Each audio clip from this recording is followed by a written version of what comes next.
বলতেছি।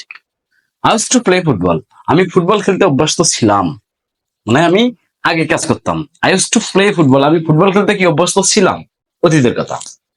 বলতে পারো এটা পাস্ট ইনডেফিনিট টেন্স বলতে পারো, এটা পাস্ট ইনডেফিনিট টেন্সের মতো। হ্যাঁ,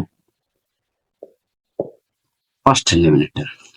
তাহলে ইউজ টু পরে ভিয়ান বসলো। আমি ইউজ টু, আমি অভ্যস্ত প্লেইং ফুটবল, এখানে হলো প্লেইং। কেন হলো? কারণ ইউজ টু সরাসরি যদি ইউজ টু থাকে, ইউজ টু পরে ভিয়ান বসে। আর ইউজ টুর আগে যদি এখানে না, ওকে, ইউজ টুর আগে যদি বি ভার্ব থাকে, বি ভার্ব কোনটা?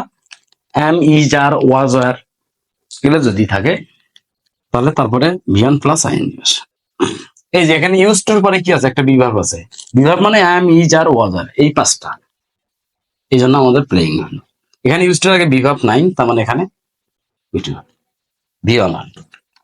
তাহলে ইউজ টুর পরে যে ভার্বের সাথে আমরা ইউজ টু দেখলি ভার্বের সাথে আইএনজি দেবো এমনটি না। ইউজ টুর পরে আমরা ভিয়ানও করতে পারি, ভিয়ানের সাথে আইএনজি করতে পারি, সেটা ডিপেন্ড করবে ইউজ টুর আগে বি ভার্ব আছে কিনা।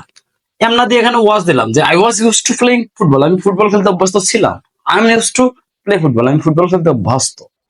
ওকে, আই থিঙ্ক বিষয়টা ক্লিয়ার। ইউজ টু আর ইউজ টু এবং বি ইউজ টু বা ইউজ টু নিয়ে কোনো সমস্যা